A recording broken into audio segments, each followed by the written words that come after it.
Assalamualaikum, Pak Ustadz. Waalaikumsalam warahmatullahi Saya Roger. Saya mau bertanya kepada Ustadz.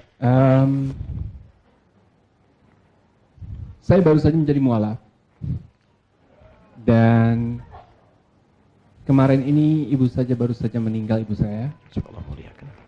Dan saya pun memakamkan beliau. Yang ingin saya tanyakan adalah, apakah saya murtad? Karena ada orang yang mengatakan kalau saya itu murtad. Padahal kalau menurut saya, kalau bukan anaknya, siapa lagi yang harus memakamkan orang tuanya? Ya, saya mohon pencerahan dari Pak Ustadz. Baik. Terima kasih. Pertama, nama saya Adi. Dan saya mencoba menjawab apa yang Anda tanyakan. Quran surah ke-31 ayat ke-14 sampai 15. Quran surah ke-46 ayat ke-15. Quran surah ke-17 ayat 23 sampai dengan ayat yang ke-27.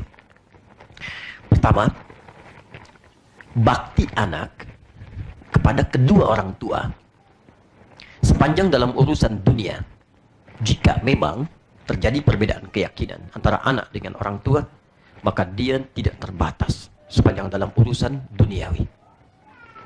Bahkan dalam keadaan orang tua sudah sepuh pun, maka dilarang menyinggung perasaannya untuk sekadar berkata ah.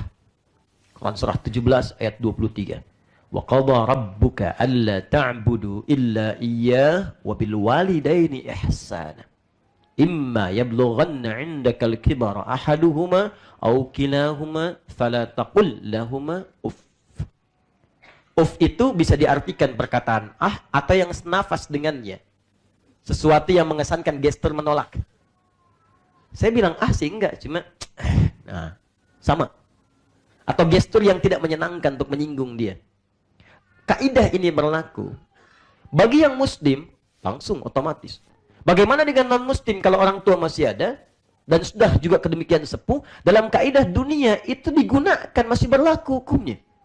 Jadi kalau orang tua Anda butuh Anda, nak jemput mama ya, mama mau ke pasar. Anda katakan, ah mama, nggak boleh, dosa Anda. Betapa indahnya Al-Quran mengatakan Anda berdosa itu di hadapan Allah. Karena itu urusan dunia yang bakti Anda itu mesti dimaksimalkan. Tahu dari mana ayatnya? Quran surah ke-31 ayat ke-15. Wa in jahadaka 'ala an tusyrika bima laysa laka bihi 'ilmun fala tuti'huma wa shahibhuma fid dunya ma'rufa. Kalau urusan ibadah itu bisa berbeda. Ya, beliau ibadah di tempat lain, Anda di tempat lain. Jangan saling paksa kata Allah. Berikan toleransi. Tapi kalau dalam urusan dunia, berikan kemudian pelayanan terbaik dan niatkan karena Allah. Dan itu bisa jadi wasilah dakwah. Seperti ibunda seorang sahabat di masa lalu, di masa Nabi, mogok makan. Supaya anaknya balik lagi, masuk keyakinan semula. Mogok makan, konsultasi pada Nabi. Apa jawab Nabi? Respon dengan hal yang terbaik. Dia mogok makan, anaknya masakin makanan. Dibuatkan, diberikan kata-kata terbaik. Bukan berpisah. Apalagi mengungkapkan kalimat yang tidak menyenangkan. Nah, antar mama ke pasar ya. Gak mau ah, mama kafir.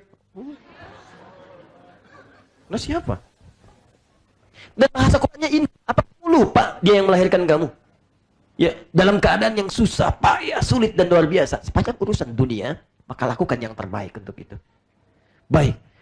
Kemudian persoalannya, Ustaz, ibu saya meninggal. Inna lillahi wa inna ilaihi raji'un. Tidak ada manusia yang abadi, bahkan kita pun bisa wafat. Bahkan bisa mengawali dan lebih dulu dibandingkan dengan orang tua. Dan itu sifatnya niscaya. Lu bagaimana kalau kemudian saya datang ke pemakamannya? Saya hadir. Dan saya tidak meyakini itu semua. Apa yang terjadi dari proses pemakaman dan sebagainya. Cuma saya datang untuk menghormati keadaan ibu yang telah melahirkan saya, merawat saya, dan sebagainya. Nabi pernah ada dengan sekelompok sahabat lewat jenazah diusung. Jenazah itu jenazah Yahudi. Jenazah Yahudi, non-muslim. Maka Nabi berdiri.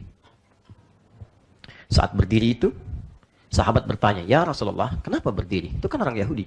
Kata Nabi, saya menghormati keadaannya sebagai manusia yang telah diciptakan oleh Allah Subhanahu wa Ta'ala.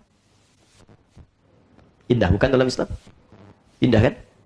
Baik, jadi kalau Anda datang untuk meniatkan misalnya hanya sekedar menghormati, hadir di situ, menampakkan risalah, tapi tidak meyakini apa yang dilakukan dan sebagainya, maksudnya yang lain dan seterusnya, hanya untuk menampilkan bakti terbaik terakhir, berjumpa dengan ibu dan sebagainya, itu tidak ada masalah. Dan saya bertanggung jawab dengan apa yang saya sampaikan. Sepanjang Anda tidak meyakini bahwa itu benar, prosesnya, misalnya ada kremasi dan sebagainya dan yang sebagainya, Anda hanya akan hadir di situ karena Anda pernah dilahirkan oleh beliau. Anda pernah dirawat. Dan itu luar biasa. Ya. Tapi hal yang ingin saya sampaikan adalah gunakan sisa hidup yang terbaik untuk berislam dengan benar, dengan baik, mendekat kepada Allah, dan kemudian istiqamah.